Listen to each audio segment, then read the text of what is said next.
Say you don't like it, no. No, you don't like it. Let me read the thing. Let me read. Say you don't like it, no. No, you don't like it.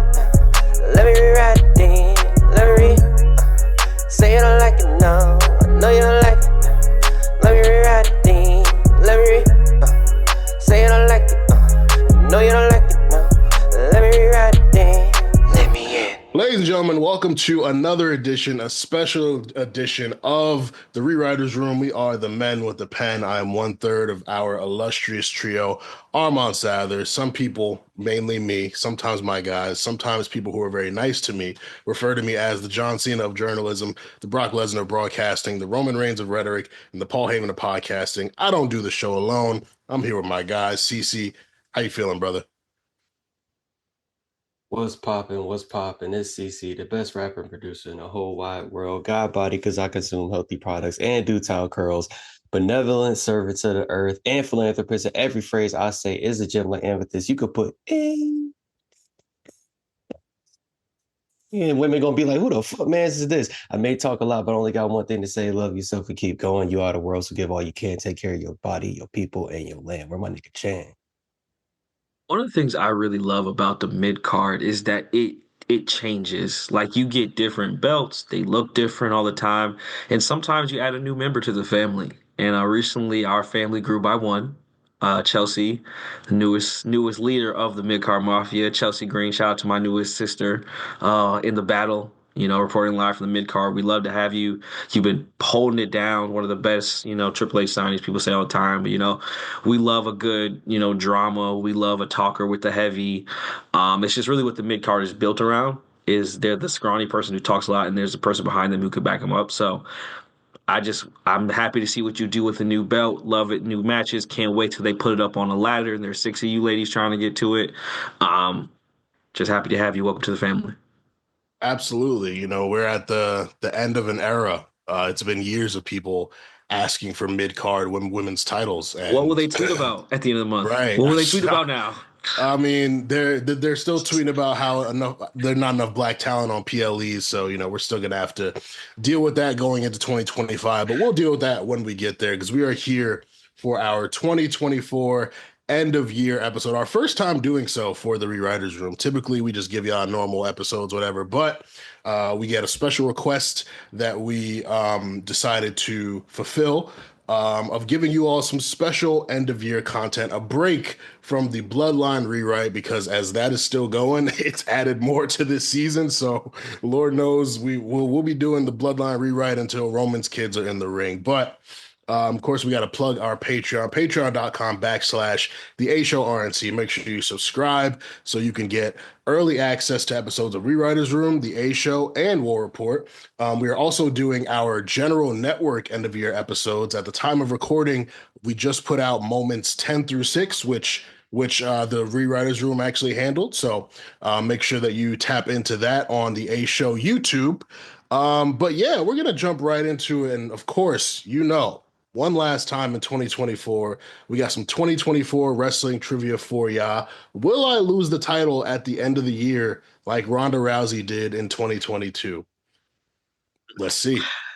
What's so interesting about wrestling is it, like with a real sport, doesn't follow like the yearly calendar. So while this is the end of the year, of the calendar year, we're almost in we're about to be into the fourth quarter of the WWE year. We obviously, the road to WrestleMania starts with the Royal Rumble. That's the next PLE. That's what we're doing. So it's at this point, I always like to look back to this year's WrestleMania because it truly feels like it was 2 years ago, but it was only April. And think about what's still going on, what is spun from that. I think most people would say, the bloodline stuff is still going on, but I wanted to ask some other things, see if people even remembered what happened at WrestleMania, because some of this stuff I didn't even really remember. So this is Wrestlemania XL trivia. All right, so the first one's easy, get you warmed up. Okay, what WWE legend made the final save of Cody Levante Rhodes in the main event of Night 2? The Undertaker. Correct, Armando Burger. One for Armand Sadler. All right, question 2. Who was pinned by Jade Cargill in their match against Damage Control? Kairi Sane? Nope. So it's got to Oh, be wait. Asuka. Io Sky? Nope. Nope. Asuka? Wait, he said Nope. Asuka already. Dakota Kai. Kai? Ah, same time. I'll give you both a point. But yes, Dakota Hey. Kai ate that pin. Again, it's you almost forget Dakota Kai. Unfortunately, she's injured often, but you almost forget she's in these matches Yeah. sometimes. Yeah, yeah. But yes, That's why, like, literally, Honestly, that's literally the reason why she was the last one, is because she's been injured. yeah. yeah, and honestly, like when I think about WrestleMania 40, that match, while it was good, I enjoyed it. Like you don't think about that match first or Exactly. even fifth. So I've been like, damn, who did pin her? Like, That's what I was thinking. And I was like, I almost forgot Jade Cargill was in it. I was like, oh yeah, Jade yeah, Cargill was in that match. yeah. Okay, next question. Which bloodline member was speared off the stage by Jay Uso? Big Jim. Jim Bob Cooter. It Oh, yeah, he was. was. This one, and this is a real throwback. I forgot this was even going on at the time. Who unhooked the SmackDown Tag Title belt in the tag team ladder match for the Austin unified tag Theory. titles? No, sir. Oh, so it's Grayson. Yeah, Grayson Waller. I They did forgot they get were the still doing wow. that. These Yeah, are a that's how lot they of split them moments up. that, like, And we were That was a begging for really that. good match too. It was a Yeah. good match. Yeah. And we were begging. We're like, please, we're dying for you to split them. And they finally split them. And now it's like, yeah, Yeah. I forgot that happened. They have totally new Mhm. belts now. I don't even think about those blue belts anymore. Mm-hmm. Yeah. Okay. And which member of Judgment Day was pushed off the ladder and through a table? It got to be Finn. No, sir. Oh, JD. Damien, or sorry, Dominic. Nope, it's Jermaine Dupri of the Oh, it was Judgment J. Day, Oh, JD. wow. Oh, Yeah, yeah, this because is. JD's always going to take the crazy bumps. Yeah, And good you gotta one. remember, this is when he's still trying to join. Like he's just now getting their respect, and so he was taking wild bumps because he was kind of like the flunky before he got the tag belt. I mean, he's still kind of the Mm. flunky, but there's like newer flunkies in the Judgment Day now. So yeah, so Armand, you do take the trivia again, but it was a fun and take time memory lane to be like, yeah, other stuff did happen there. So shout out to the ladder match. I'll be interested to see what the tag belts do this year at WrestleMania. Um, just looking forward to it. But yeah, shout out to WrestleMania XL, one of the better WrestleManias. They've had a good streak, but that was a really, really good one. Like they handled their business with that. I'm actually going to say this now before we move into our end of year rewrites. People who are listening to this show are probably very rational, but those on the internet hearing this, not every title is going to be represented at WrestleMania. I'm letting y'all know that now. They have two Yep. sets of tag titles now. They're going to have two women's mid card titles. Like it's just, and it's Vegas. It's WrestleMania 41. You're gonna get your celebrity attraction matches. Like every title's not gonna make it, but as we've said so many times, that SmackDown before PLE is low key treated like night one. So don't be mad if DIY is defending the SmackDown tag titles I mean, the WWE tag titles on SmackDown. Chelsea Green isn't defending hers on WrestleMania. Like it is what it is. It happens. They're still getting paid. They're still employed. Like it's okay. Like No, just letting y'all know now, preemptively, prepare for that. Armand, if Mi Chen doesn't get a 20-minute banger in the middle of WrestleMania, I'm gonna tweet about it. So I don't care about the Raw after WrestleMania. That means nothing to me. I need it in the middle of night two.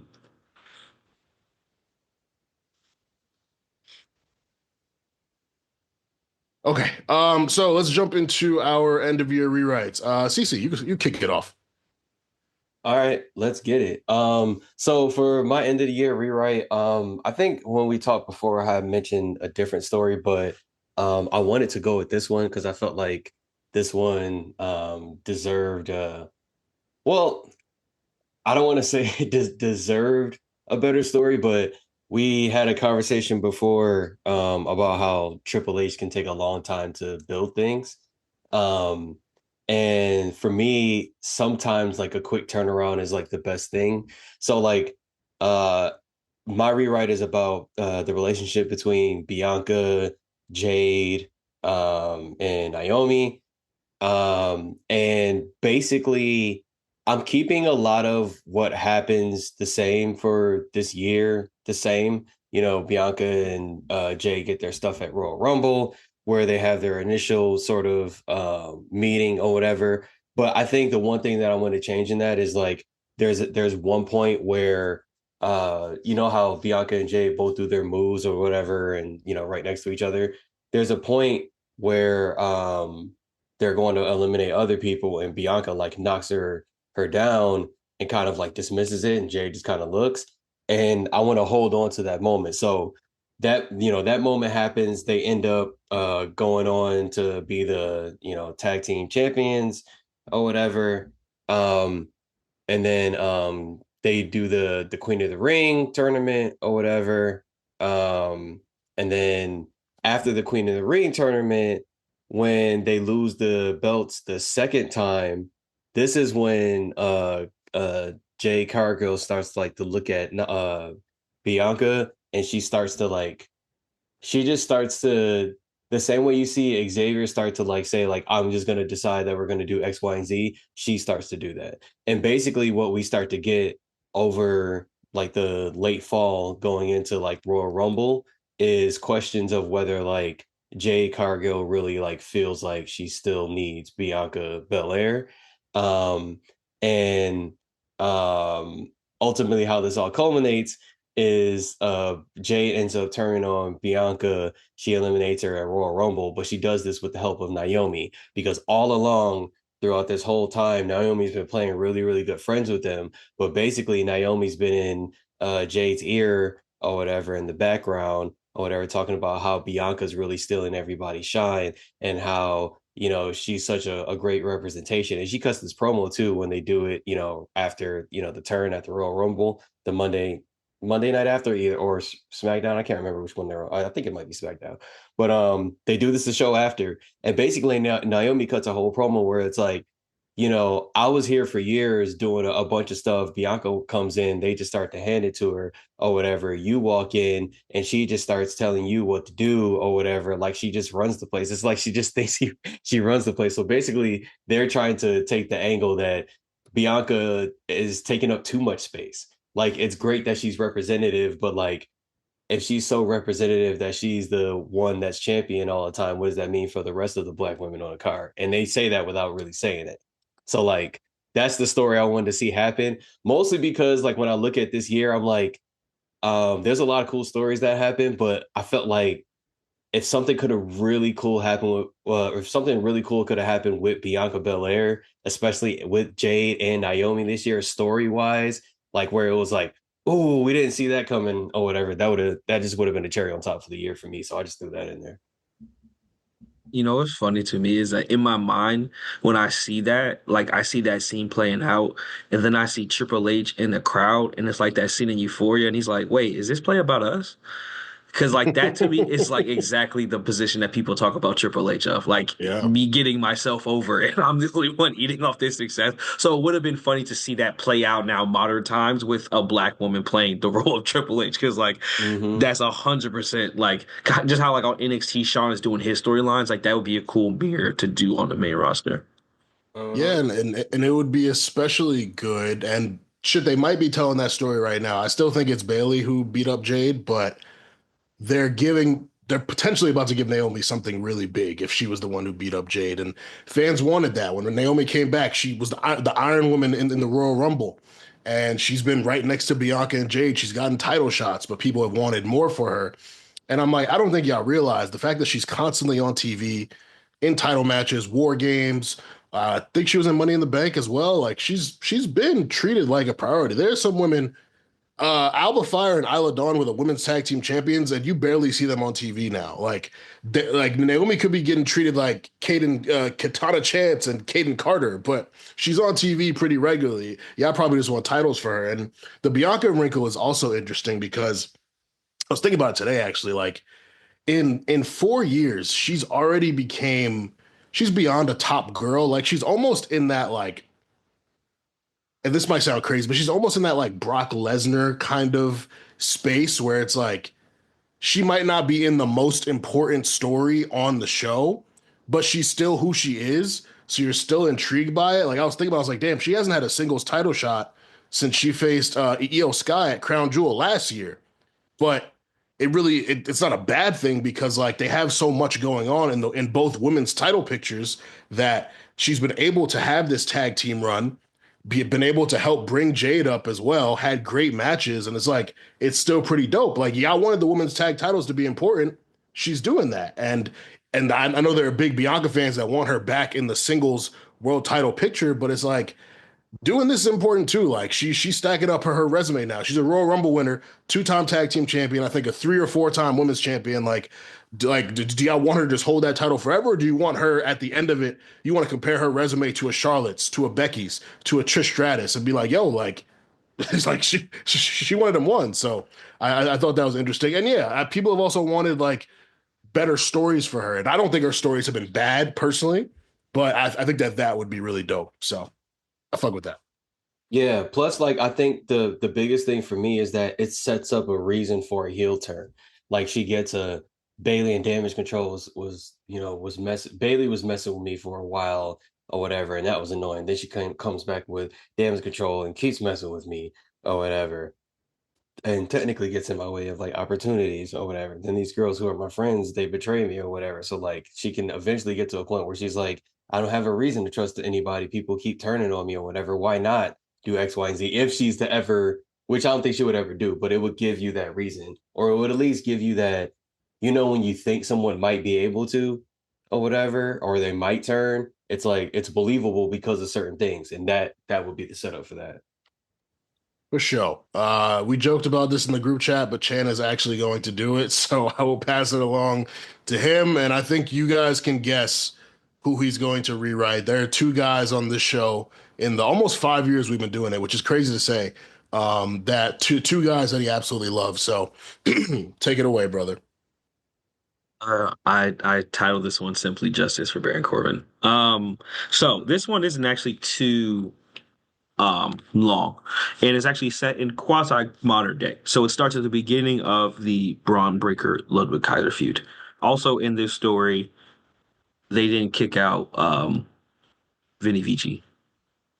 He's still with Imperium. So Kaiser and Vinny, they jump Braun. He's getting worked. He fights back valiantly, but at the end of the day, the 2 are too much for him.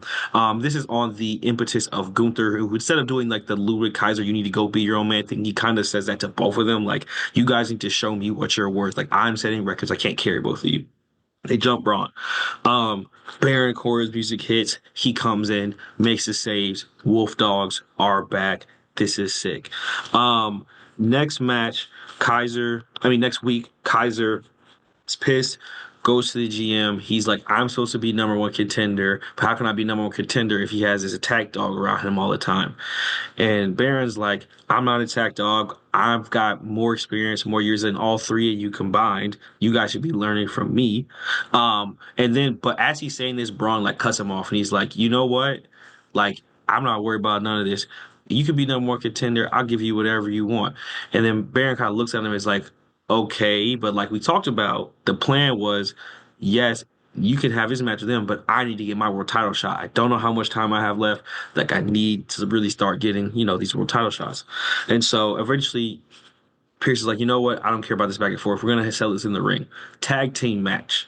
If Baron and Braun wins, Baron Corbin gets a title shot of his choosing, Royal Rumble. If Ludwig and Vichy win, Ludwig Kaiser gets a title shot of his choosing at the Royal Rumble. Period. We're going to find it selling in the ring. Tag matches going. We're getting some great wolf dog barking. They do the entrance together with the headgear. Great tag team action. And at the end of the day, you think Baron Corbin is going to, he does like a fake, like pump fake turn where like they think he's going to turn, but he ends up actually saving Braun, getting Vinci out of the ring. Ludwig takes a spear, 1, 2, 3, Baron and Braun win. Next week, we're in the ring. Baron's celebrating. He's like, thanks, man. I really appreciate it. And so Adam Pearce is like, comes down. He's like, all right, man, enough talking, like enough glory road. Like, what match do you want? And Braun is like closer to the ropes. Then Baron's kind of in the center of the ring. Baron comes behind Braun, elbow to the back, beats him down, chair shots, picks up the mic, says, Adam Pearce, I want an IC title shot. Me, Braun Breaker, Royal Rumble. Drops the mic. The Lone Wolf is back, ladies and gentlemen. The pursuing weeks, Braun goes on like, this is when we get our like, in my mind, you're like, oh, Braun is like a monster. Like, you remember that NXT run where Aleister Hill was looking to find out who jumped him, and he like tears through the locker room, like, where is he? You get, or like when Brock Lesnar was like throwing people down the stairs, like real crazy. Like Braun is that level pissed because he trusted Baron and Baron turned on him and used him to get his own title shot. And so the whole thing is like him trying to find Baron. And Baron's like, if you hit me, like you're gonna lose you're gonna disqualify yourself, lose your title shot. This is gonna be settled in the ring, Royal Rumble.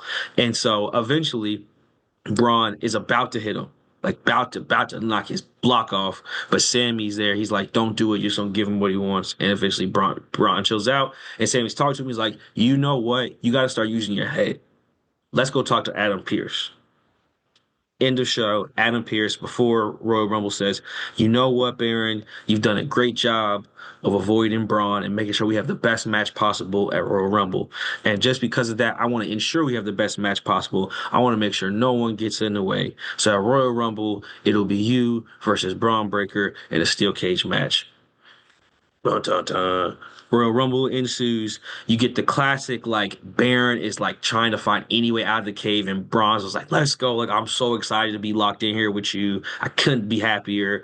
This match, unfortunately for Baron, does not last very long. It is a pretty resounding squash, to the point where Braun gets the win. He celebrates. He's totally ecstatic. Baron gets a mic sitting in the ring. He's like, you know what? You guys don't appreciate me. I did everything for you. I retired Kurt Angle. I won King of the Ring. And yet you guys still don't appreciate me. I quit. Baron Corbin quits, walks out of Royal Rumble, and that's the last we see of him. That's how you send off Baron fucking Corbin. I sent off Baron Corbin. God damn it. I like that. I like that. And you fusing Imperium into the story made me think. I don't think we ever gotten this match before. Gunther versus Baron Corbin would have been hard. You see? That shit would have been hard. I'm not going front. Especially like face Baron after his Wolf Dogs run. That shit might have been hard. Two big boys. Mm-hmm. Yeah, because Baron could work with anyone, literally anyone. Yeah. Like I think the worst Baron match I've seen was his match with Kurt Angle, and Kurt Angle's like 60, so like of course. Yeah, no, it would be a cool match, and especially I feel like because Baron would like the physicality. It's kind of like when he has those matches with like Drew or Sheamus. It's like I feel like Baron would want to take the physicality there, and they would really get them like vicious chops and like some real good like power bomb shots. So yeah, that would be a good match. But I also like the idea of Baron being like, I got you over in NXT and I got nothing out of it. Now you're like the man, Braun Breaker, and I'm not with the company anymore. I feel like he would be really mad about that. So yeah, for sure. All right, my rewrite. I am taking it to the women as well. Arguably the hottest story this year. Well, one of the. Let me not say the hottest, but one of the hottest stories this year. Rhea Ripley, Liv Morgan, and Becky Lynch. As we all know, of course, Rhea Ripley got injured, vacated the title, and that led to everything that we've gotten this year. So let's take it back to the weeks after WrestleMania 40 when Rhea Ripley retained her title against Becky Lynch. So Liv still jumps her, but Rhea Ripley stays healthy. Becky, because she lost, she takes some time off, continues her book tour, spends time with family. You know, the loss at WrestleMania was embarrassing for her. She didn't get squashed, but like it was still an embarrassing loss for her. She thought she had it in the bag. She was on top of the world. Her book, just everything. Like everyone thought she was gonna win too, except me. Me and Meals were the only ones I think who said, "Yo, Rhea's gonna retain." Becky's away. Liv continues to target Rhea, but she's also cutting promos on Becky Lynch because her and Becky had some beef before WrestleMania. She felt like Becky was getting involved in her stuff with Rhea. Got involved in her match with Nia Jax. She told her not everything is about you. And even though Becky's a face, she's an extremely cocky face. She calls herself the man. She's this, like she's full of herself. So it fits. So Liv is targeting Rhea, but she's also cutting promos on Becky, saying that Becky's running away from a challenge while Liv is here every week beating up Rhea Ripley, trying to get at Rhea Ripley. Adam Pearce recognizes it, gives Liv a match against Rhea Ripley at Backlash in France. But Liv, she's on this Liv Morgan revenge tour. She's psychotic. She's crazy. So her fury gets the best of her, and she gets DQ'd. But after the match, she attacks Rhea Ripley. Dom comes out to make the save. Liv realizes, all right, this anger, all this stuff that I have within me, I have to channel it. I have to be smarter. She realizes she can use Dom to get at Rhea. So this is when she starts flirting with Dominic Mysterio. She also enters the Queen of the Ring tournament, goes on to win that at King Queen of the Ring PLE in Saudi Arabia. So Liv, naturally wanting to get revenge on Rhea, she wants her title match sooner because winning Queen of the Ring guaranteed a title match at SummerSlam. She's like, no, I wanted that Clash of the Castle. And Dom, I want you to be ringside with Rhea to watch me beat your girlfriend. Dom obliges. So at Clash of the Castle, they're there. Dom obviously tries to help Rhea win the match, slides a chair into the ring, but the chair slides between Rhea's legs and ends up in front of Liv. As Rhea turns around, Liv hits her with the DDT, then hits the Oblivion, and Liv wins the title. Similar to how she beat Becky Lynch. So, like, you guys are going to notice that, like, there are aspects of the real story in this story, but I kind of just, maneuver them around. So, Dom is in the ring, comforting Rhea after she lost her title, but he can't take his eyes off Liv, and Liv blows him a kiss. So, Rhea gets her rematch on Raw in a steel cage match, like Becky Lynch did in real life. Dom comes out again, tries to help her, but that same night, Dom was beefing with Braun Strowman. So similar to real life, Braun knocks Dom into the cage door as Rhea's trying to escape, because Rhea's still a heel at this point, but she slowly inches towards tweener before ultimately becoming babyface. So Rhea gets hit by the door, and then Liv walks out of the door, retains her title, picks Dom up off the ground, and kisses him. Dom is obviously very confused. Rhea is furious, and she wants another title shot. But Adam Pearce says, you lost your rematch, so you've got to earn it. Rhea says, okay, I'm entering the Money in the Bank ladder match.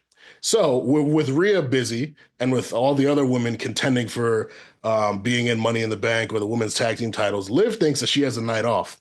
So she's bragging. She's like, I'm going to be an even better version of you guys' favorite Miss Lynch, who ran away from a challenge and is doing this book tour and doing all this stuff. But instead, I'm here, and now I'm the champion. So at least when I'm getting nights off, I actually have a title that people want. So people are actually care about me. No one cares that Becky Lynch is gone. Becky's music hits. She runs out, attacks Liv. It gets crazy. Adam Pearce books Liv Morgan versus Becky Lynch at Money in the Bank.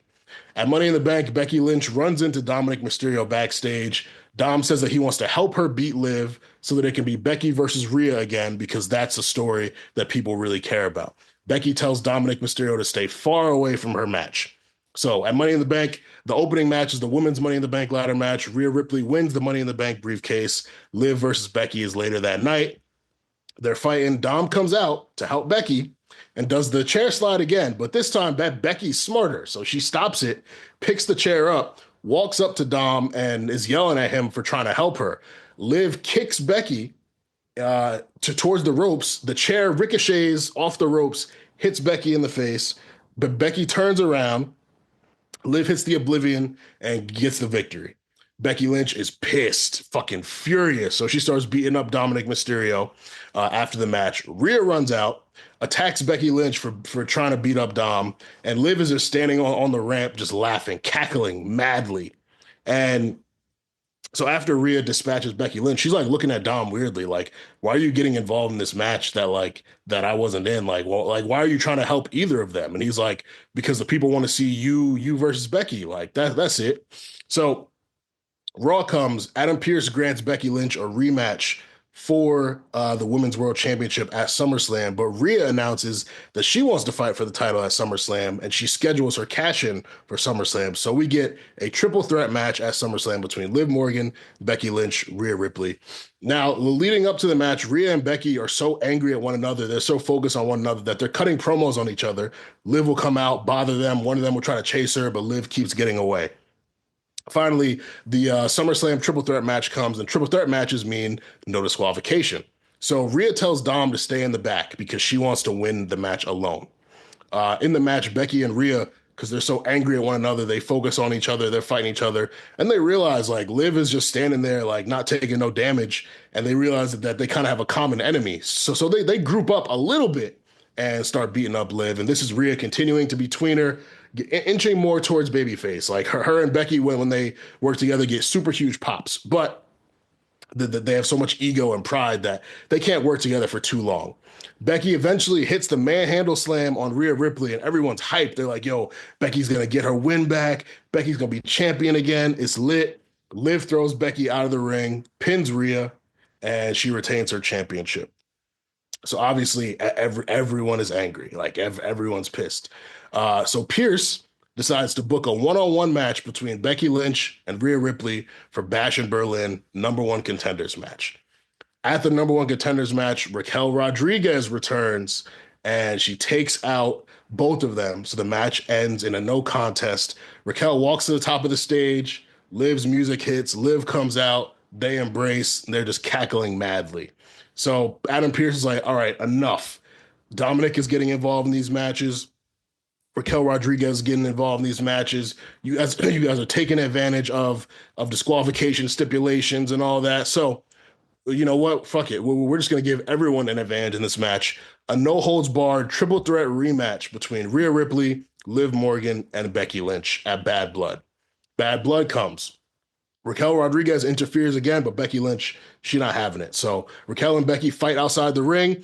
Becky does a leg drop to Raquel, who's lying on a table, but they're both completely out of it. So now it's Rhea and Liv left, and everyone's like, yo, Liv can't handle Rhea by herself. It's over. It's clipped. Like, we've seen Rhea pin Liv before. Liv can only do it when she has help.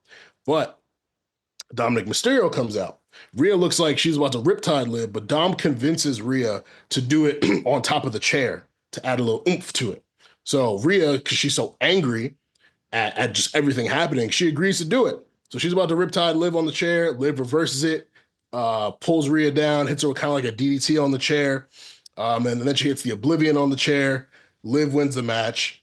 Liv rolls outside. She's just all messed up, just tired, exhausted, blah, blah, all that. Then we get Dom and Nick Mysterio helping her up, planting a kiss on her, revealing that they have been in cahoots this entire time. And that's my rewrite. I think I like that better than what actually happened, bro. Like, that was fire.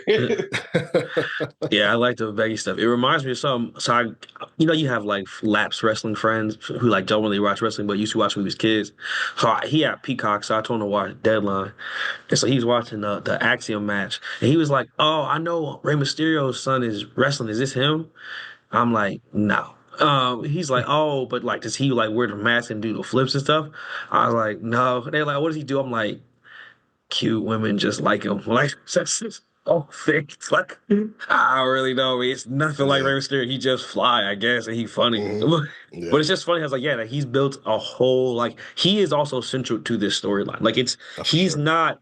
And it's like usually a woman will be in that place where it's like they're central, but they don't wrestle. Like Dom don't have no matches in this. Like Dom has not wrestled anything of substance or consequence months. Yeah, but he's still like getting mad TV time, opening and closing Raw. Like the pre-shots of them walking in, looking cool, and then playing video games. It's just funny how it's like, yeah, he just gets booed and like kisses Liv Morgan, and that goes on, I guess. Yeah, and they sounds like a good life. Facts. And they've done a really good job at shifting the focus of the feud because Rhea lost a couple matches because of Dom. At Bad Blood, she got so focused on hitting Dom with the kendo stick that she didn't realize like she was able to get got by Raquel, who returned. So now it's like Rhea is fully locked in on Liv. Pin Liv at War Games. Like she's fully focused on Liv now, and I think that's great. I thought the program might have went to Mania. They're doing the match on the Netflix debut. I think that's probably going to be the end of Liv's reign because a fourth Rhea and Liv match, it would kind of be a lot. The story's hot. People love it. But I feel like having Liv win again at Netflix and then extending it 3 more months until Mania because Mania's on like 4/20 this year. Like it's they got to do a lot of machinations. Like is Rhea going to win the Rumble again? Like, and it's some people coming home too. You know, some big dogs coming home and they're going to have to eat soon.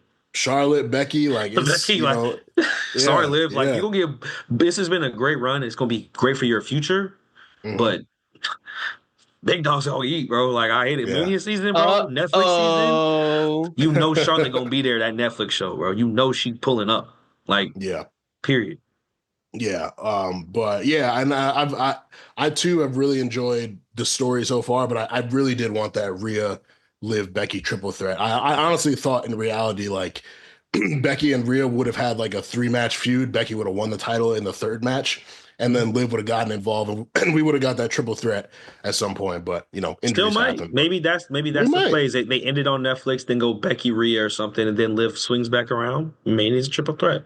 There's We time. The might. other We reason might. why I really like your version is it because it gives like Becky a longer track to lead into her taking a break. Because it's like, Mhm. damn, not only did I have him, but then I keep losing all these other ways too, and I'm not the champion still. Like, you know what? Let me take a break. Bro, you got to remember she was gone for like 2 weeks after Mania. The only reason she came back was because Rhea got hurt, and because they wanted to do this live thing, they realized they had to do it sooner. So like she comes back, she wins the title in that battle royal, she defends it like 2 weeks later at King Queen of the Ring.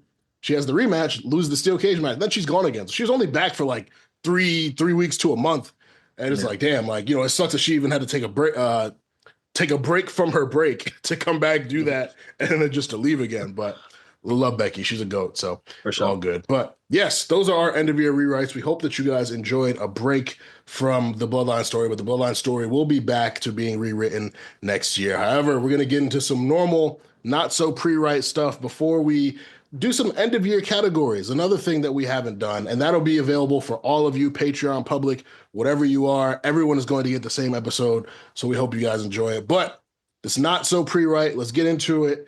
CC, what you got for us? Um, I got two things. My first thing is a quick thing. WWE's been going super duper hard in post production shit. This shit has been fire. Like I know earlier in the season we talked about the live camera and how all the new angles. Like I'm following up that, closing out the year by saying it seems like in Q3 and Q4 they were like, okay, it seems like we've got the live event camera stuff figured out. Let's start making fucking movies. And this shit is, I'm loving all of it. Like it can be something as small as them doing like questions with wrestlers backstage, all the way up to like, the movie scene for like Bad Blood and stuff like that, or Roman and Cody or whatever. But Roman's just, I guess Roman's promos now, period, or whatever. Even if you look at like Solo Sikoa's promos, I really, really like. And then more specifically, this is the reason why this stands out. I always remember the imagery of the wrestlers I watched when I was a kid having a lot to do with it. Seeing the cameraman just walk into the boiler room and Mankind just sitting there rocking his head or whatever played a lot into how I thought about him. So like seeing that there's a lot of production going around when they actually film it, and then you can tell there's a lot of production in the editing and whatnot, sound and all, and, coloring and all that different stuff. Really, really love that. So that's just been dope to see. Hopefully we see more of that. I think my prediction for that is that helps bleed into the entertainment world and it helps meld sort of that bridge for them. I think that's going to shorten that bridge. The second thing is seems like I think we're going to be getting a Jimmy push in 2025. And my advice to the creative team around Jimmy is, bro, let Jimmy be Jimmy. He's one of those people, I feel like if you just let him do what he does and just provide like a little bit of guidance along the way, I don't think you need to really write as much. The dude is hilarious, man. So that's my advice for the WWE creatives that I pretend hear what I have to say. Yeah, I agree. I really like that promo he cut on Friday. Um, he's I think J5 said this recently or at some point, but I do think Jimmy is a better promo than Jay. Jay takes a while to kind of get to what he's getting to because he's got to go through all the yeets and all that, and it's fine. It's fun. I love it. But Jimmy just kind of like Jimmy's like a little rough around the edges too, but you kind of enjoy it because like he sounds like someone who I would like hang out with. He sounds like one of my friends that I would like go be playing 2K with at Cornell. Like I don't know, like it's easy to just listen to him. He's so relatable. He's entertaining, passionate. Like he really brings it.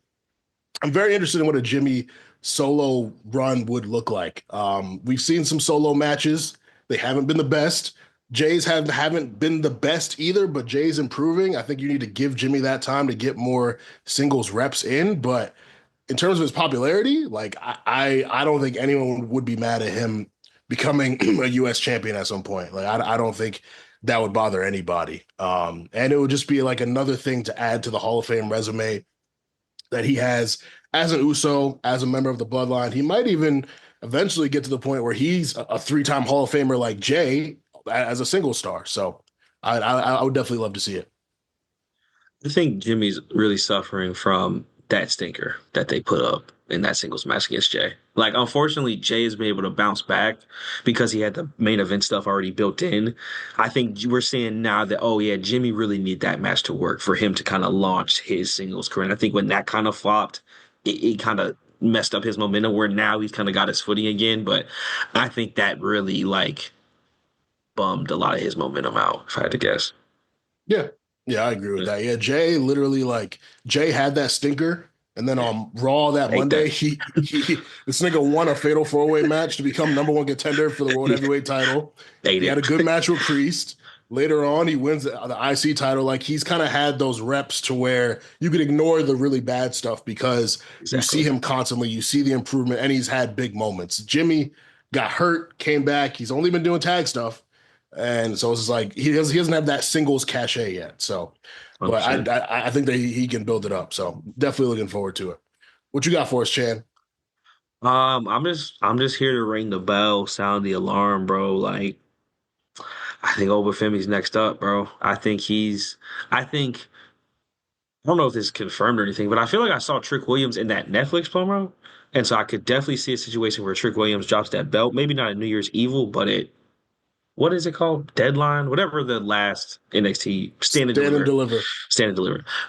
At Stand and Deliver, because I think he'll be coming up soon. And I think in terms of it's interesting because they've changed networks a couple times, but I feel like in this new CW black and white in your face era, I can see like Oba being like the male face of that. Like I feel like NXT 2.0 is very Carmelo Hayes, Braun Breaker, Trick Williams. That's their thing. Black and Gold is like Gargano, Cole, like that's their thing. And I feel like Oba can be this new generation because I like he just has that like he's much rawer than Walter was even in NXT. But like he just has that thing where when you watch him, it's just like, oh my God, like he is so impressive to see. And like I just really hope when they bring him up, kind of like they've done with Bronson Reed, like they give him that nice monster build. Like I don't necessarily want them to be facing each other. Like I have him face someone else big, but I just feel like he has that like I don't want to jinx it, but like he could give you almost some of that Keith Lee stuff where it's like this guy is gigantic, but he's cool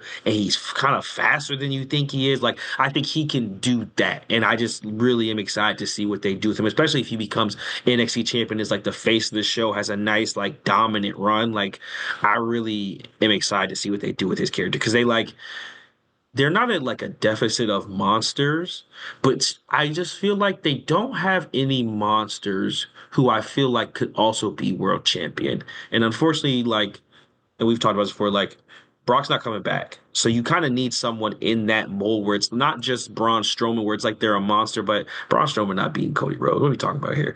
We need someone who's like Kane, where it's like, yeah, Kane might win this match. Like, it could really happen. Like, and I feel like Oba could beat that.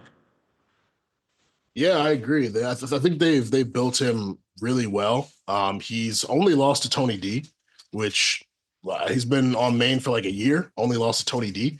Oh, not main. Sorry, he's been on main NXT because I think he was doing level up stuff before that. But yeah, and it's interesting because they, as we saw in NXT, they're doing the thing with Trick and Thorpe. Um, these Iron Survivor winners, like some of them win the first match, some of them don't, some of them don't win at all, some win at Stand Deliver. So there's no like consistency to it. Um, Trick going to up to main, he's got the popularity for it. Match wise, I still think he Yeah. needs some work. Like I love Trick, I really do. He's incredible, but I'll be tuning out of his matches because they kind of all end up going the same way. He gets beat up and then he hits you with that knee, and it's kind of cool to build up a finisher in that way. It's like you never see it coming. He hits you out of nowhere with it, and it's over. But everything leading up to that is just not that good. And I think like you put him in the ring with a Sami Zayn, a JD McDonough, a Chad Gable, they're gonna be dancing on him. Like it's not gonna be pretty. And you know he'll get better getting reps with guys at that level, but it's going to be rough for a while. But we talked about it off camera before we recorded. NXT has this strong core of guys, like 6 to 8 guys, and all of them are kind of involved in stuff right now. Tony D is doing his thing. Fraxium's doing their thing. Ethan Page is doing his thing. Looks like he's got a program coming up with Javon Evans.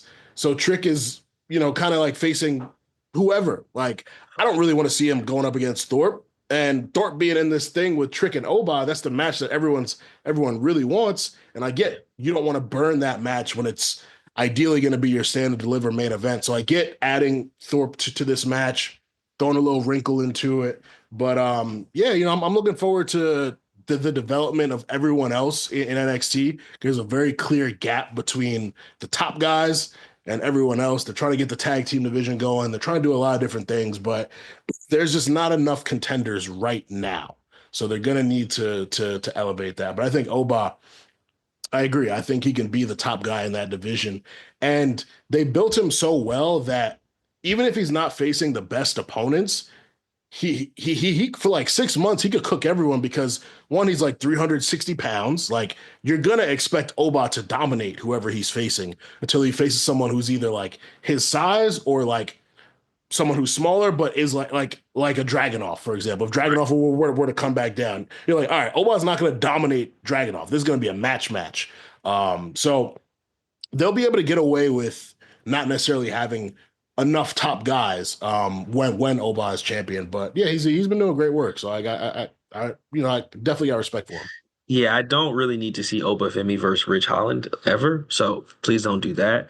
But I do think Triple H has shown that, like, if Trick gets called up, he's definitely going back with Melo. Like, I think he's shown that, like, he will reignite some tag teams that were, like, on NXT, especially if they're both need the bump. So I would assume him and, not so they would be a tag team, but they would go back to being, like, buddies on the same show so that they could eventually fall apart. Kind of like with Grayson Waller in Theory. Like, how long have we been talking about them breaking up and they're just like, nope, they need each other. So I would foresee a situation like that too. But 100% agree with you. Like, I bet you 6 months from now we'll be talking like, man, they've really done some cool things with such and such on NXT, and it'll be a different conversation. But we're just in that point where they got to warm up some of these newer people that they just signed or coming from other companies and stuff like that. So yeah, Absolutely.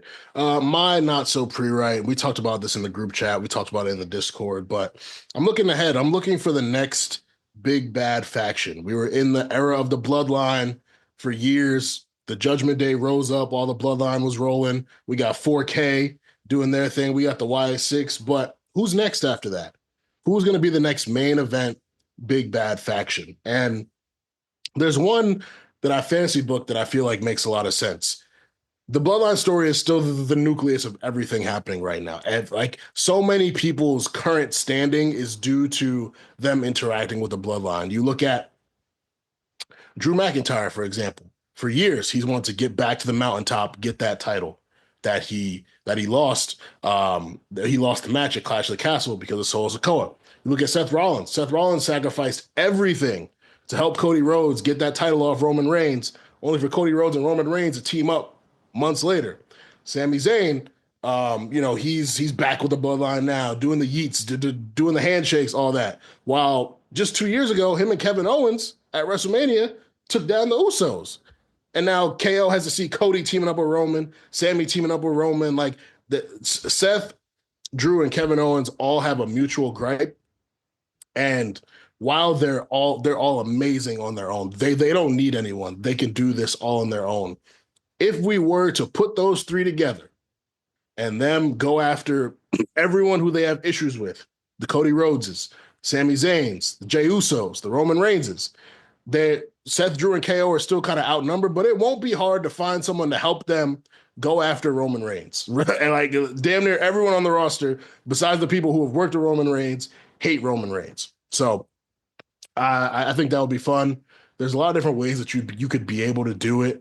I'd be interested in what the name would be, what their look would be, all of that. But I think like uniting them in hate and have, because like this is new Bloodline has been, very like savage and all that, but Solo Sikoa, Tama Tonga, Jacob Fatu, they're not enough. If you put Seth, Drew, and KO across the ring from Roman Reigns, Jey Uso, Sami Zayn, like that's some like 2K shit. Like that's the type of matches that like me and the guys in the Discord be having on 2K, where it's like you have all these elite wrestlers who would never really be in the ring together at the same time, unless it was a Royal Rumble or it was War Games. you run a 6-man with those guys, and that with no title, like that's main eventing any show. Like there's nothing bigger than that match. Absolutely nothing bigger than that match. So it's pure fantasy booking. If it would happen, I don't think it would happen until after WrestleMania, but I love it, and it would just be a cool way to bring all of their individual stories together. Yeah, I think you definitely have to have that sort of blow off. I like we've talked about this a bunch of times. I do think the bloodline's like the authority where it's like they're not going to ever get rid of it. But I do think there will come a time in the future where we do put a button on a lot of this stuff where the bloodline is not the main thing, which is funny to think about that like there'll be time when like tonight it is Jacob Fatu versus The Miz. Like that'll just be a match at some point. But yeah, and they will have to wrap up this stuff, and that will have to be a blow off. Because I mean, at this point, there's 30 people involved in these matches. Like you'll have to have some big multi-man tag matches in different configurations to blow off some of these storylines. Like at some point, you will have to get like you said, KO, Seth, Roman, all in the ring together. Like there's been too much going on. Same with Sam. Like you have to get them all in the ring together, and it'll probably, like I said, not be a war games because they won't want to do that again. So I think it's just more of a matter of time and how many times we get it. Like it might be like at first it's just a tag match, then it's a 6-man tag, then it's an 8-man tag type of thing.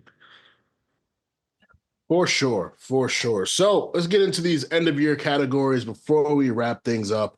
Gentlemen, I want to start with who do you all feel was the best new signee in 2024? Start with you, Chan.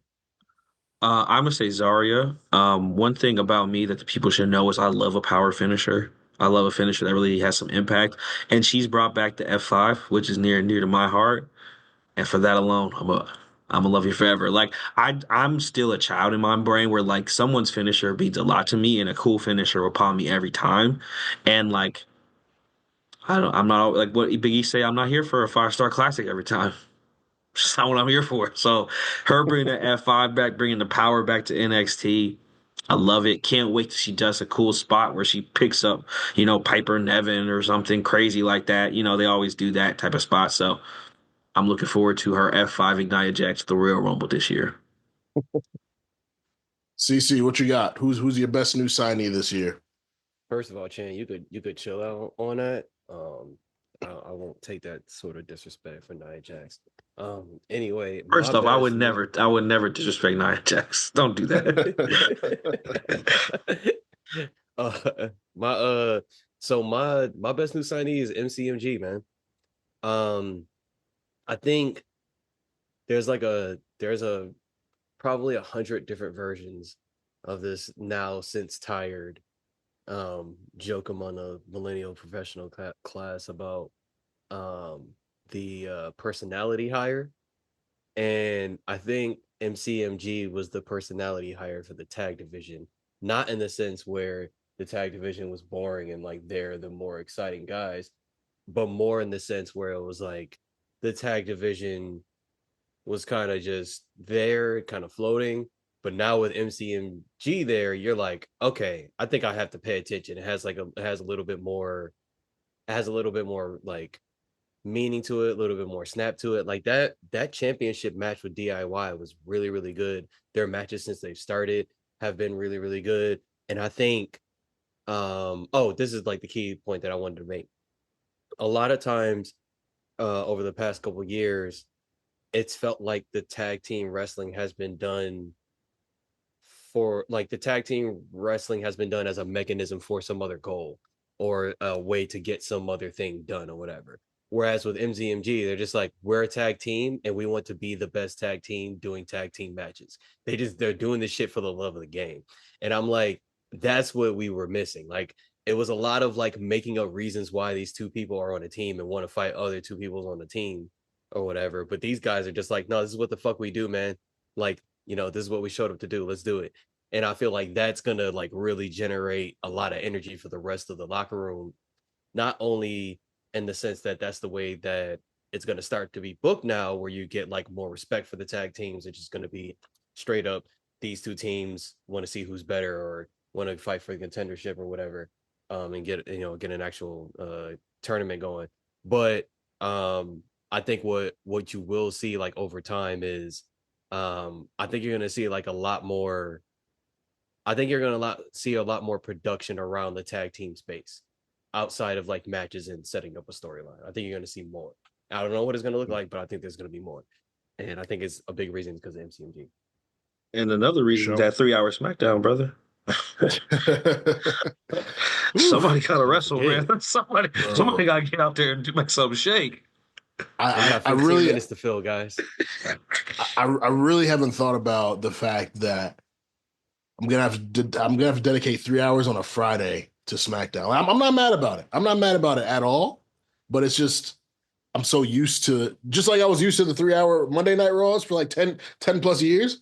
I'm used to SmackDown always being 2 hours. So another hour on a Friday night, it's like, damn, bro. Especially, well, because like if for Raw now, if I can't watch it live, it's easier to carve 2 hours out of my day to go rewatch it. But when it's those Mhm. 3 hour Raws and I'm trying to like watch it at work or watch it at the crib, and then it's like, if I'm trying to watch on a Tuesday, I got NXT and sports and everything. So it's like, damn, like if I try to go back and rewatch SmackDown, now I gotta commit to a 3 hour show. And thankfully, YouTube TV with the DVR, you could skip through commercials and all that. So it really might be like 2.5 hours. But still, it's like, damn, bro, like that's a lot. But it's coming, so I got no Get choice ready to but to get learn ready Italia, for it. buddy. And I'm not mad at that. I love Natalia. Of course I I'm love not mad at Italia. that. Not mad at that. My best new signee in 2024 goes to none other than Mr. All Ego, kill him with a smile, Ethan Page. I mean, you talk about someone coming in and just immediately being thrust into top guy area, coming in, beating Trick Williams in that great fatal four way at Heat Wave for the title. His mic work, his character work, his wrestling ability, his experience, like he just wrestles very smoothly. Like he looks like someone who's been doing this for a while, and it's really what the NXT division needs. You know, I think people kind of get into the habit of thinking of NXT as like it's all young people, and it's like a lot of like Carmen Petrovich is like 30 years old, or she just turned 29. Like, and granted that's not old, but it's like I think people think of like NXT people as people who just came out of college. But bro, like you go back to the Black and Gold era. Johnny Gargano, Adam Cole, all them, like they was like 30, mid 30s. Like it's like it's good to bring that youthful energy, but it's also good if you're trying to develop stars, putting them next to people who have been doing this for a while and who were in like all these other promotions where they weren't at the level that they're at now in WWE. So I think Ethan Page has not only done great for himself, but he's benefited the development of other people in that division. Like if they go through with this Ethan Javon Evans program, that's going to be fantastic. Like I'm really excited for that, and I think he's done great work. I really enjoy him. So Ethan Page would be my best new signee. Let's move on to the. Let's go to Woman Wrestler of the Year. We'll start with you, CC. What you got for Woman Wrestler of the Year? That's the easy one, man. Liv Morgan. Sorry. Like that one's writing on the wall. I don't need to get creative. It just is what it is. Like we seen the trench coat. I'm gonna leave it there. Like we went from the top of the year to the trench coat, and it was smooth the whole time. Like, and I think the biggest thing about Liv that stands out to me that I'm not sure if people are really paying attention to, is how like she's dedicated to like the role of being the heel to the point where like the little girl at the with the time of their recording this earlier today at the Netflix situation in Connecticut or whatever, and the little girl yells out to Rhea and Liv in full heel mode is like, "You're disgusting." She says that to a child, bro. And it's just like when you think about that, it's like, oh, she commits that way. She commits backstage when they're doing the interviews and the pre-tapes or whatever and all that stuff. She commits through social posts or whatever. And then most important to me, the thing that I love is that she took all of her moves. She does them pretty much all of her same moves that she normally does. She just makes them look so much more heel now.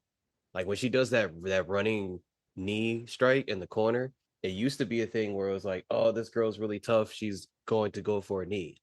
And now it's like this lady's like yelling and running at me like she's trying to kill me with her knee. What's going on now? You know what I mean? Like, so that like the way she's committed to the bit to that level, fucking with it. And she got Raquel. Yeah. Yeah, I'll jump in because my woman wrestler of the year was also Liv Morgan. I think she is a testament to the WWE's ability to get it right eventually. Because I think a lot of people want them to get it right the first time with everyone. To me, it's not about getting it right the first time. It's about just getting it right. She's been so popular, so beloved. They've constantly kept her on TV, kept her doing mostly important type of stuff.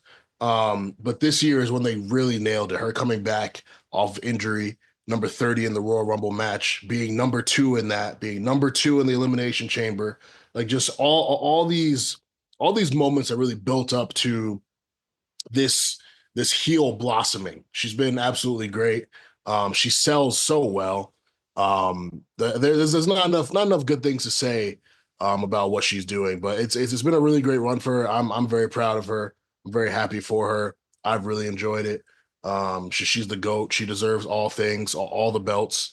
And yeah, I'm looking forward to what her 2025 is going to be and what her post-title arc is going to be as well. That's really when like, because like a lot of people kind of get the title and it's like, okay, this is their moment and they're on a great run. But it's like, what can you do without the title to maintain that? Because there's certain people who you're always going to be invested in, whether they have a title or not. Seth Rollins is, the Bianca Belairs, the Rhea Ripley's, all that. What's Liv going to do post-title arc that's going to get her to that level? She's always going to be loved, always going to be popular, but like to maintain the top girl status, well, what's she going to do? So that's what I'm really excited for. I think she's going to find her, into response to that, I think she's going to find her face tweener sort of thing, because when you go heel like this after being such a face for so long, now you can be kind of cool like how Bailey is or whatever. But oh man, I forgot what I was gonna say. No, never mind, we can just go ahead and move to the next one. But I think that's like ultimately where she's gonna land. She's gonna figure out her, you know how Becky figured out the man and sort of like who she needs to be and how you can just put Becky anywhere now. I think that's the next step for Liv, is like she figures out like, okay, I'm just Liv Morgan. I can come out and do whatever, like Bailey is or whatever. So like she's got that role model thing forever. Chan, how about you, man? My woman of substance for 2024. That's an inside joke, man. A lot of y'all won't get that. That just came to me, bro. Street's not gonna get that one. Yeah, that's a deep cut. I'm gonna go. I'm gonna go Nia Jax. Obviously she's got the accolades, champion, queen of the ring. But for me, it's more so a value question. Both of my men and women were for her. It's not only is she in a storyline that has nothing to do with the Bloodline or Judgment Day, which is a feat in today's NXT. I mean, in WWE. But she has done a good job, her and obviously Tiffany both, of keeping the Money in the Bank briefcase interesting without people complaining every single week that she's not cashing in it. Because I feel like it always becomes a thing with most storylines because it gets kind of boring. We haven't seen it with some people. Like Priest did a good job at the end, but there was a time where people were getting bored, and Tiff's had it for a decent amount of time. And there's been like some quasi cash-ins, but you haven't seen the big internet swell of like she needs to cash in this or this is going to be stupid. Like, and I think part of that is due to Nia Jax and their work they did building their relationship before she even had the title, like making that organic friendship pop. And now, like when they're wrestling in the different matches, like that War Games match was really cool. Seeing that dynamic of like, oh, like what if she did cash in War Games? That would be sick. And like they've never done that spot before. And so like I think Nia's done a good job keeping that afloat. And I think also like she's defeating some allegations that she had on her head. And I think a comeback story is always cool. Anytime someone can be like, not to say she did this, but like, there was criticism. She went away. She came back, and then she about her business. She's been super funny, super engaging, and like so. I just really am like applauding her on like, you know what? You came back and you did your thing, and you deserve it. So shout out to Nia Jax. 100%. Yeah, no, she's been great. I've really enjoyed her work. Yeah, I've got no complaints. She's doing her thing. So salute to Nia. Watching her go from having like a bunch of people have a lot of negative things to say about her to us watching her in real time, like put other people over and mentor new people as they're coming in while she's still getting herself over. I'm like, guys, I don't know if you recognize, but that's a skill thing right there. That takes skill. Yep, 100%. Let's move on to male wrestler of the year. Chan, we'll start with you. So mine is, and I want to be very clear about this. This is not my favorite wrestler of the year. This is not who I think is the best wrestler of the year. The way I thought about this and the reason I landed on Solo Sikoa is because no one after WrestleMania had a bigger job to do. Cody's already over. Everyone loves Seth Rollins. The Rock is in Moana too. But they went to Solo Sikoa, who was not wearing shoes a year ago, and said, hey, Roman Reigns is gone. We need you and three of your cousins who we have not met yet to fill this vacuum for approximately 3 to 4 months. And he did it. And a lot of niggas couldn't do that. A lot of wrestlers, a lot of people could not land that plane. Like they could not, because like think about the bloodline storyline. If he would have fumbled that, it would have crashed. It could have been so bad. But Roman was gone. There was not even a Paul at certain points. And they said, so you just got to carry this. You just got to be the guy out there. You the new leader. And he really did it. And honestly, I remember when we first talked about Solo. If you would have asked me about what was his name? The street defender or whatever he was? Street champion. Street champion. Could the street champion carry the main event of SmackDown for months with Cody Rhodes? No. Could he get over some of his cousins who you haven't yet met? Who obviously they're impressive in their own right. But again, it's not like Roman being like, I co-signed this guy. It's Solo Sikoa who has been North American champion co-signing these people. And he did. He got it off. He's funny. He's engaging. The new look is good with the chain. Like he just did what they asked him to do. And it's a testament to, like we talked about, development, seeing a plan through, belief. But like again, I just feel like we should not skip over the fact that like he had a really hard job to do, and he just did it to the point where we don't think about it, and I think that's just good for Solo. I'm not. Well, after you explain it that way, I'm not mad at that, and I fully agree. I have no retort, nothing to add. I think, yeah, I think that's a great way to put it. I think people will react like Solo Sikoa, male wrestler of the what, like, but it again, the way you explained it makes perfect. Because when I read it, I was like, "Where is Chan taking us? Like, what is Chan about to do? he's crazy." But I just think that like I don't believe we're ever gonna get some long, beautiful Solo Sikoa World Championship run. I just don't foresee that. And if we do, I think people will hate it. And so I just want to make sure that at least me in this moment is giving him his flowers of like, no, bro, you did your thing, bro. I didn't love that Cody Rhodes match, but guess what? It was good enough that when Roman showed up, I was still watching. And that's what was important. And so like, hey, if no one says you did good, kid, Channing thinks you did good. salute. CC, what you got, man? So for very similar reasons, I got Damian Priest. Because very similar situation. He gets his championship. There's a climax in the Judgment Day story, and then it's like, okay, what do we do from here? Because Judgment Day is still a thing. And if you look at the Judgment Day story this entire year, Damian Priest has been involved in almost every little skirmish, issue sort of thing. And if he's not been directly involved, he's been around it.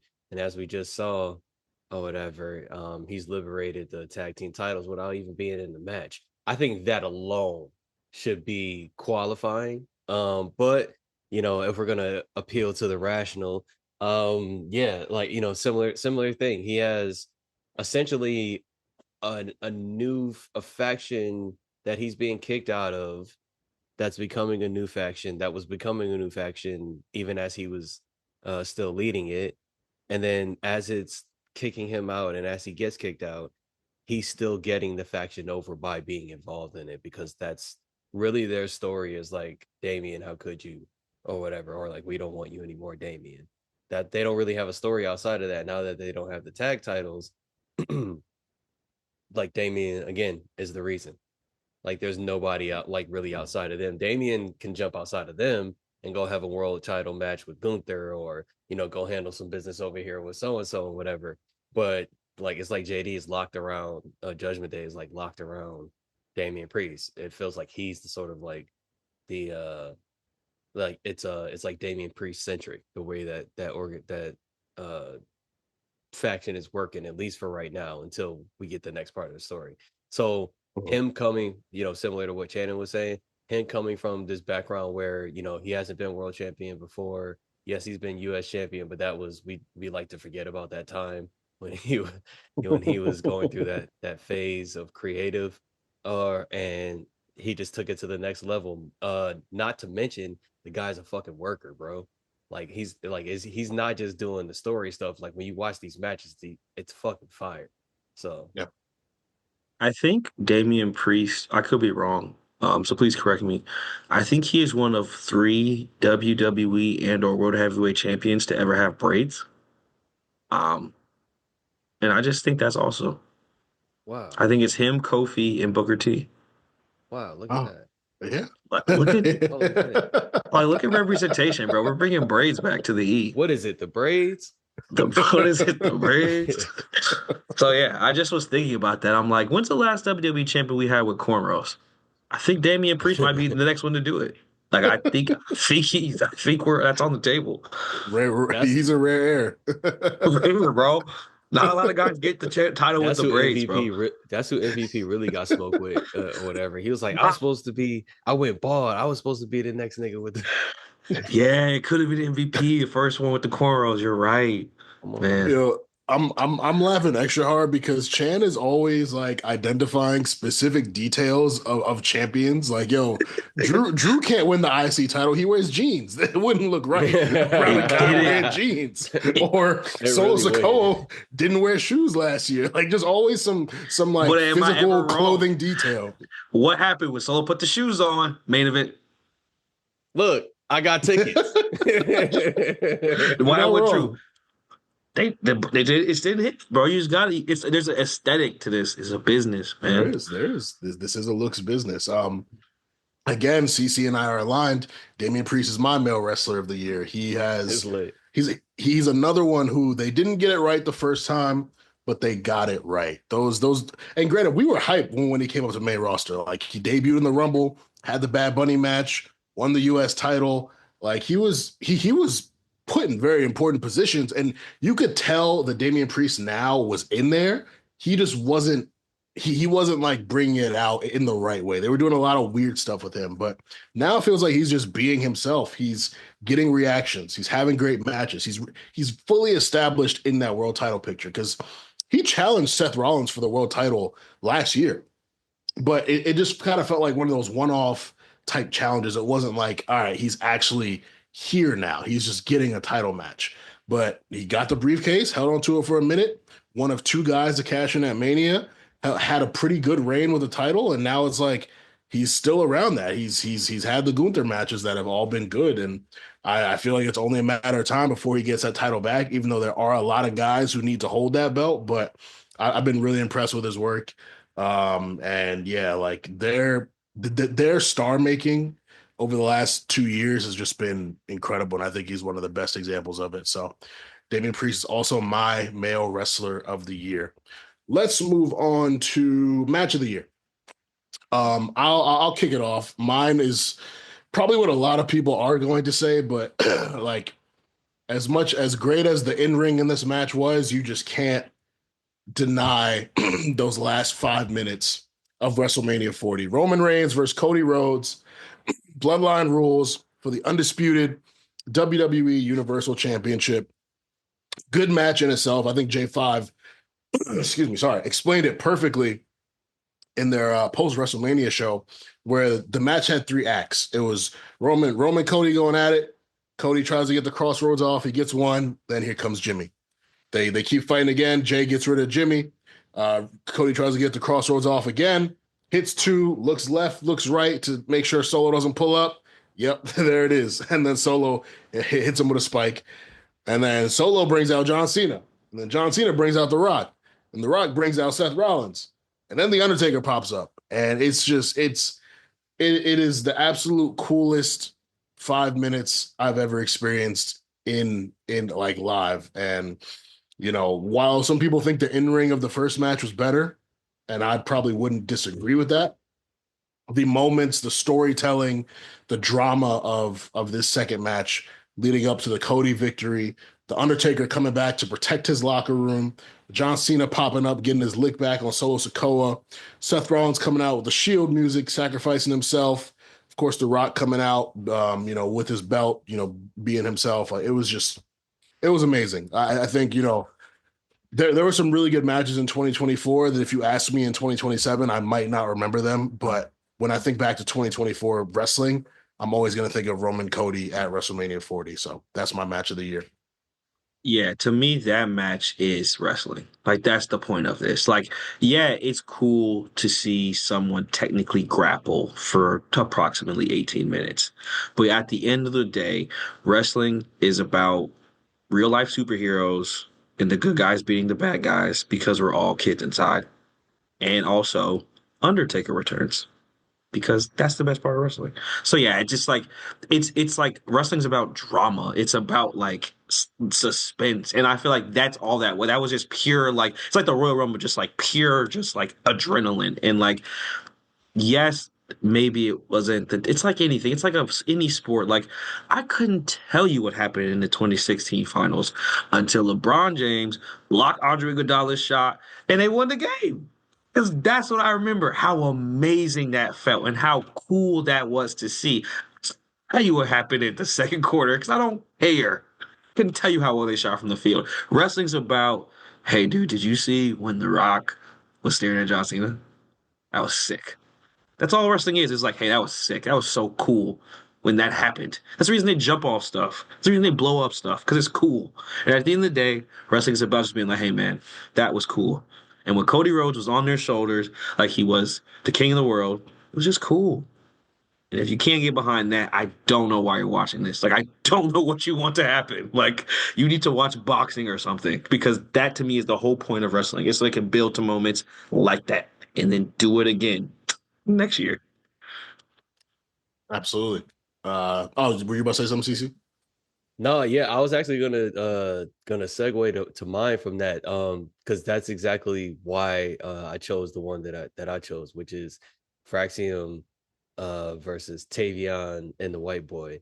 That's officially how I'm remembering it in my mind, because when I was first watching this match, that's just kind of like as far as I knew. I didn't know as much about this kid um as I do now, and I was just watching this match. Like, I think the biggest thing that stood out to me is, like, to Channing's point, when you say, like, this is wrestling, this is what it's all about. Like, one of the core stories is, the good guy and the bad guy. Another story that I really like is just like guys in a bar having a bar fight. And this is an entertaining ass bar fight. And that's what that shit was like, or whatever, but like as a tag team or whatever. Cause I started watching it and I'm like working on something else. And by the time I get to the end of the match, I'm fully invested. So I went from like basically passively watching this match, not really paying attention to it at first, to being like, oh my God, what's gonna like fully invested in, not only what's gonna happen in the match, but what does this mean for the teams afterward? Like all that stuff, like in the span of the match, just from what they were doing. Like, so that was definitely a match of the year for me. Like, it literally woke me up that night. I'm like, whoa, this is like, okay, they're going crazy or whatever. Tavion definitely benefited from his time in Japan. And Channing, you said Tavion, or I'm sorry, you said Oba's gonna be the one. That's cool. Oba's gonna be having that championship. He's gonna knock a lot of people off the block. He's gonna be like, who's gonna be able to step up next? And I'm telling you, Tavion's gonna be that one. Tavion and Oba on the main, gonna go crazy. Yeah. And that's really fun because that one segues into mine because my part of like the thing I like about wrestling, like a third storyline, is that there are some matches that are like the first like 45 minutes of an action movie where they have to establish the fact that the villain's a badass. And so they have the villain do some wild, violent shit. And that's how I felt watching Oba Femi versus Joe Coffey versus Wes Lee. It was like, oh, Oba Femi's a problem. Like that's he's gonna be an issue going forward because the way he handled them boys was so like impressive. And especially because that it was in that NXT arena, so it was kind of a weird setup and the crowd was like kind of dead. But like Oba Femi got to ruin and he picked both of them up in suplex. It was just so physically impressive. And that's one of the things again we talk about what wrestling is that moment. When you're watching wrestling, you're like, that's that guy. I don't, every person's different. Every person has their own logic. It's some like animal brain stuff, but there's something where you can just watch a match, just be like, that's the one I like. That's the one I'm tying my structure. And that's how I felt about that match. It was like not necessarily star making, but it was like one of those matches where you're like, oh yeah, this guy's got it. I'm gonna sit up in my chair. Let me. In NXT, it happens more often, but even on the main roster, it's like we're talking about with Damian Priest. Like when you're watching him in these matches, you're like, oh, okay, I get it now. Like we're picking up speed now, and like I think that's how I felt about that match. I also think Joe Coffey's cool. I also like Wesley against bigger guys because I feel like the flippy stuff always looks cooler when A, there's one person doing it, and B is doing it to someone much larger than him. Like I just think it always just proportionally looks cooler. And Wesley has a really cool like fighting spirit, wrestler thing going on. So I just thought that match was really impressive and it really speaks to like a core tenet of wrestling, which is like sometimes the bad guys are unstoppable. And that's just what it is. So yeah. Simple as that. Simple as that. Our last category, we're looking ahead into 2025. And I was torn on this. I wanted to ask, who do you think is going to break out in 2025? But that's kind of hard to call. You never know what's going to happen. Injuries, new signees, all that. It's hard to call. So I was like, let's just make it personal. Let's be biased and let's proudly be biased.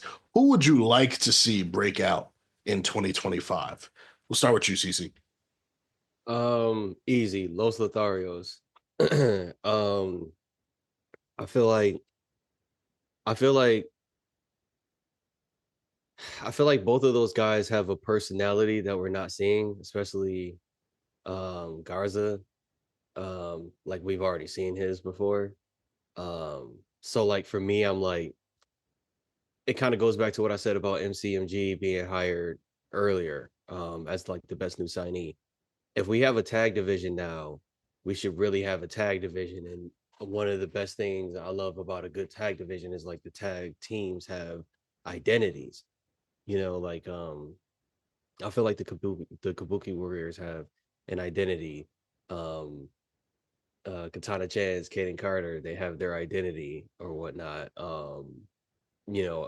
Even Bianca and Jade like established an identity over time through like the tag team, and then you have all the tag teams of the past, specifically that stand out to me, and I'm thinking about obviously like the Hardy Boys, but specifically people like the Dudley Boys or whatever. And when you think about it, they were a tag team where like it's very kind of like gimmicky and whatnot. But it worked for them and everyone else too, and it allowed them to go to really wherever they needed to go. They ended up being a staple, and I think that's what can happen for Los Lotharios as a tag team.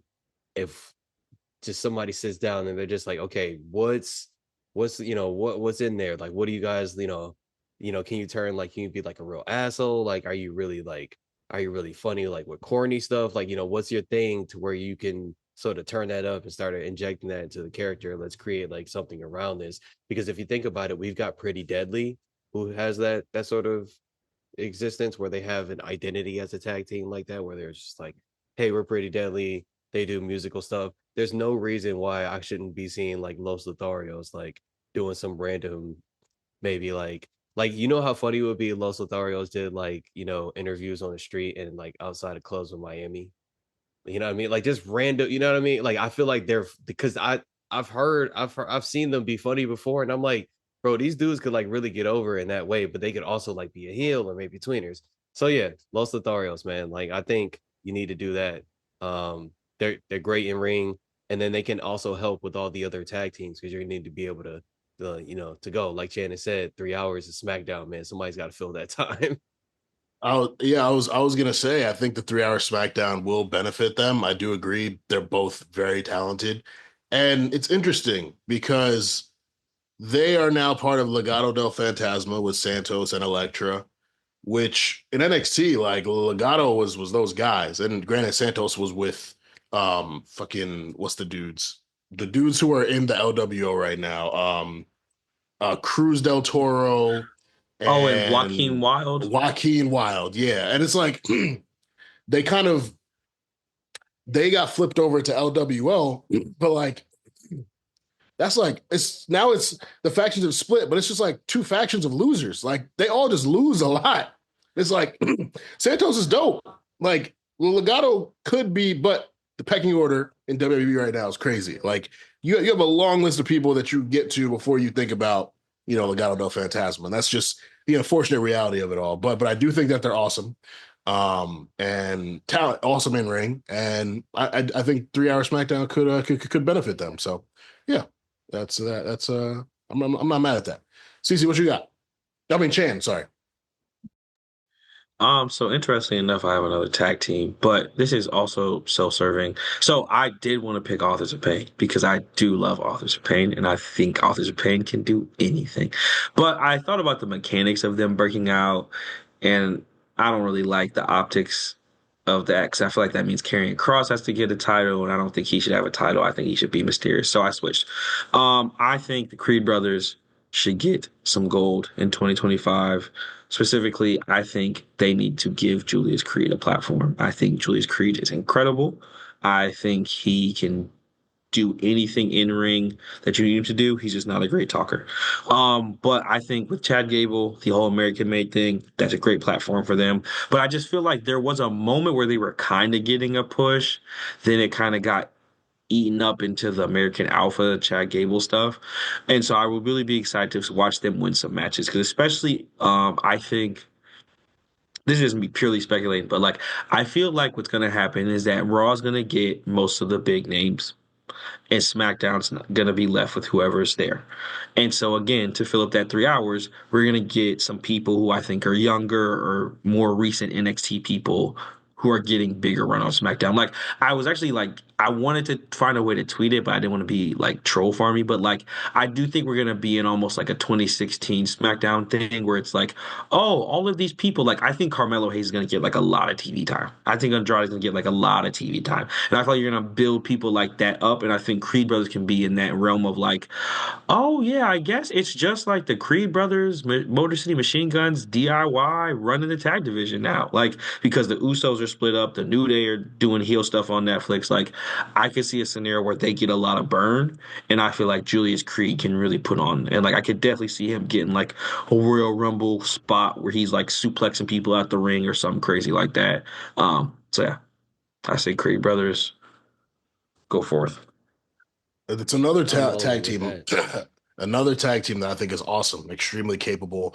And they were getting pushed pretty hard when they first came to Raw, and then things got a little dicey with Damian Priest. And hey, now they're an American Made. I love American Made. I think American Made is awesome. And that would have transitioned into what my original breakout star was going to be in Chad Gable. And I think that would have been kind of weird to say because he had a big 2024, even if he didn't win a title. But I think that with Chad, I think that they're going to help Chad get that Intercontinental title eventually. I do think they're going to get a reign with the tag team titles eventually. I would love to see Creeds versus New Day. I don't think we've seen that. I don't know if they've gone. I don't know if they might have been like a multi tag team match at some point, but I don't know if we've seen that. So I would personally love to see Creeds versus New Day. But yeah, I think the Creeds are awesome. But my pick for who I want to see break out in 2025, I am one of the 27 people who watch NXT Level Up faithfully every Friday, but I only watch it for the women because the women are the true draw of that show. And there's one woman in particular who we just saw training with Charlotte Flair Lainey Reed. Lainey Reed is the goods. She can work. She's got character. She can talk. Every match that I've seen is really good. She's picked this up real fast, and I'm pretty sure she was like, I think she might have played volleyball or something in college, but she's like one of those people who she's one of those new PC recruits who came through the name, image, likeness program, and she's got it. She's really got it. I think it's only a matter of time before we see her mixing it up with Lola Vice, mixing it up with Jada Parker, mixing it up with the Fatal Influence. Like I think I see a really, really bright future for her, especially as the Roxannes cycle out, as the Sol Rukas cycle out, as everyone who's kind of at the top of that division. I don't want to say everyone because I think Julia and Steph are each going to probably spend like a year in NXT. I think Zarya will be there for like a year or two. So it's not like, it's going to fully open up for her next year. But I think if she continues working as well as she has been, I think that it's not even going to be about it opening up. She's just going to shoot up the pecking order and get opportunities. So Lainey Reed is awesome. I'm a big fan. I'm sure Jules is going to hear this and be very happy. And I think Lainey Reed is poised to break out in 2025, and I would like to see it as well. So that's my pick. Good. Yeah. All right. Well, listeners, we want to thank y'all for riding with us through all of 2024. Been a really great year of wrestling. We'll be back next year, which is in like 2 weeks, to pick up the Bloodline story. But until then, for myself, for CC, for Chan, make sure that you keep your pens sharp because the door to the rewriters room has been locked.